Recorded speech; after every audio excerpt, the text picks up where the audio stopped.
Did you know you can be this close and still not hear someone running behind you, even wearing the best headset in the game?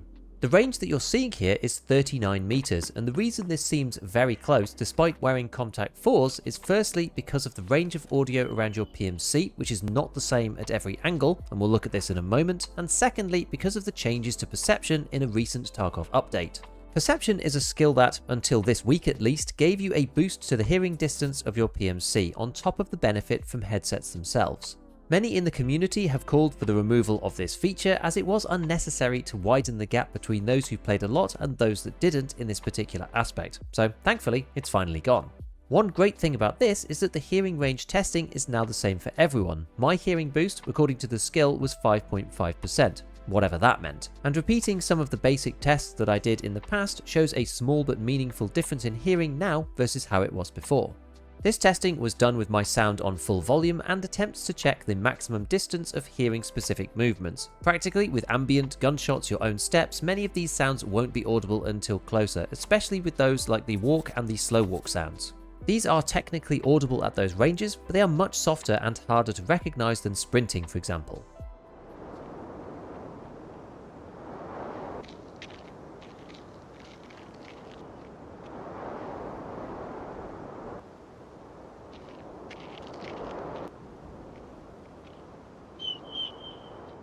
I checked a few of the weapons mechanic ones as well, such as aiming down sights and zeroing, but these were much the same as before.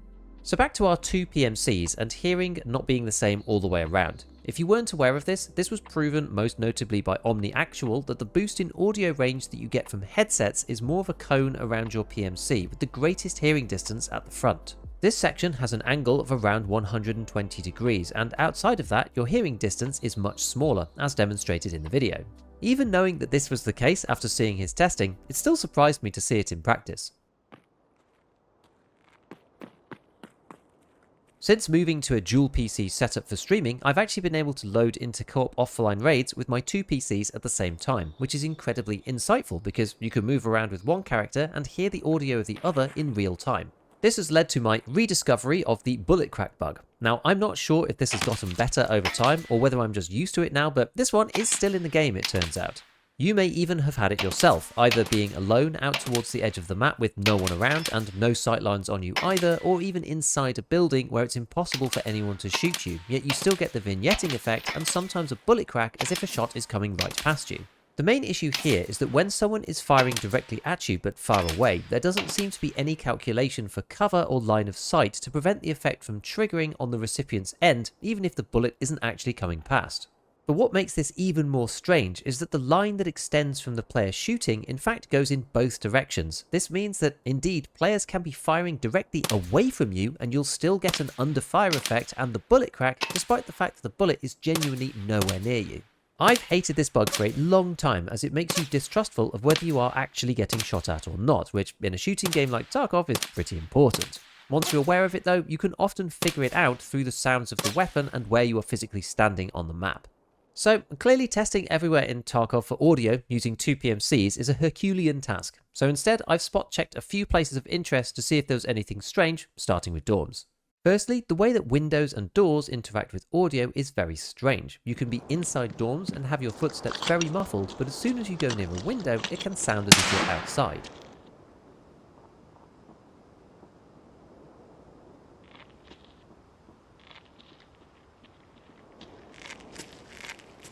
This is presumably a feature of the new audio blending around doors and various openings that came relatively recently and does make the inside and outside audio sound more realistic when you're transitioning from one place to another. But now we have to be a lot more careful when we are walking around that we're not making sounds that we don't think we are.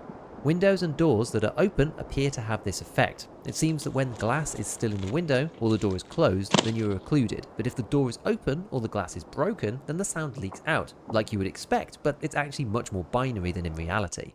We also had a case of asymmetric falling noises in dorms from small objects. This first room on the ground floor on the left on dorm's 3-story has a small object on the floor. When you walk over this, you don't hear any falling sounds yourself, but from the outside, you do make a falling sound, so it's very, very obvious that somebody's in there, and you as the player inside don't necessarily know that you've been heard.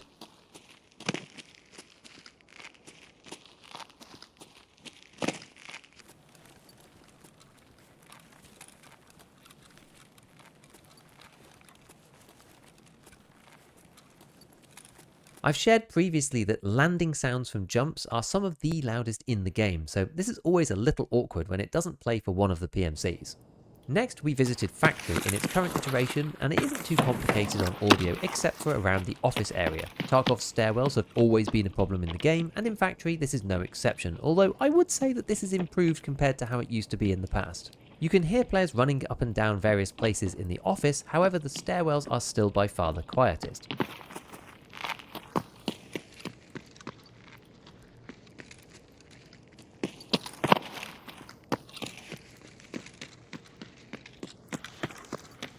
This can lead to the impression that somebody is further away than they sound, because if they're on the stairwell itself, they'll be muffled as if they're behind two sets of doors, for example.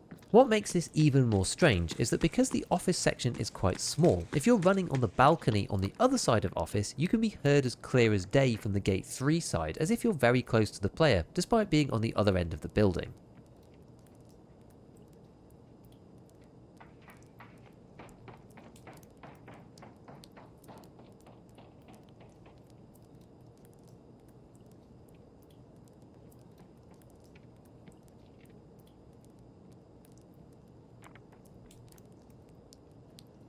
I'll show a bit more of the testing without me talking at the end of the video after we've talked about all of these individual places, if you're interested. I did a brief visit to Shoreline Resort, which is somewhere that I don't play particularly often, and my main takeaway here was that it's very difficult to tell whether a player was on the same floor as you or whether they were on the floor above. I think this is pretty widely known, to be honest, and it was fairly obvious when someone was below due to the muffled sound of the PMC's footsteps, but being on the same floor versus the floor above was almost impossible to distinguish.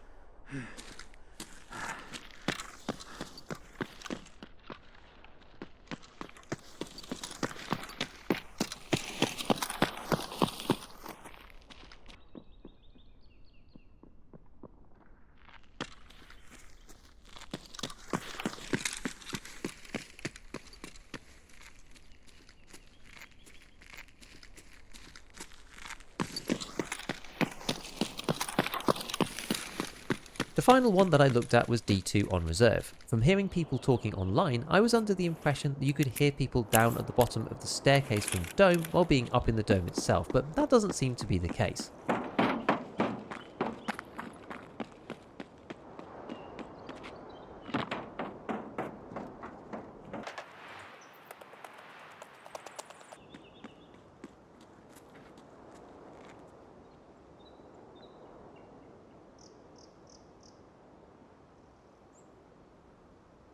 Maybe I was standing in the wrong place, and if there's any particular areas that you think I should visit, then please write it down in the comments and I'll think about doing that for next time. The one thing that I did find very strange is that you can hear gunshots in D2 relatively clearly from above ground, and in certain places it sounds like they're not occluded at all.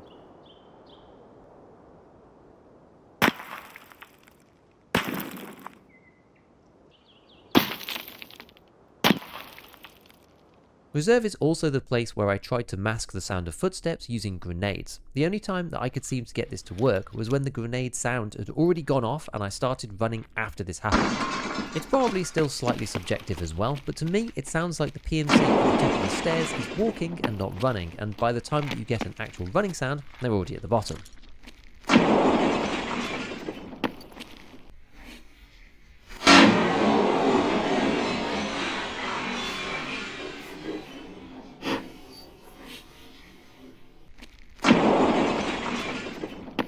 This is something that is relatively known when there's lots of audio going off at the same time, but it's also quite difficult to replicate.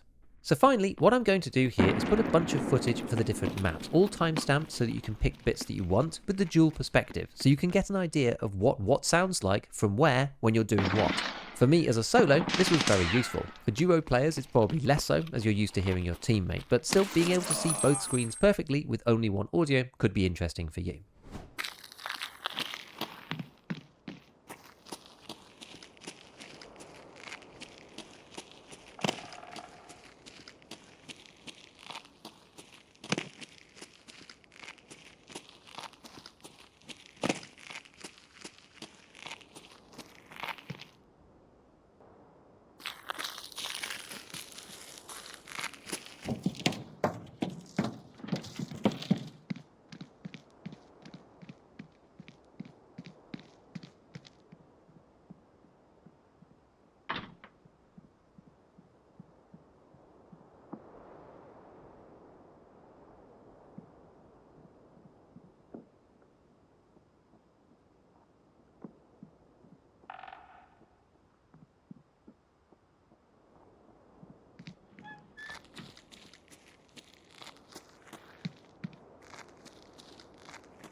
So as always, a big shout out to all my patrons, and as usual, have fun in your raids.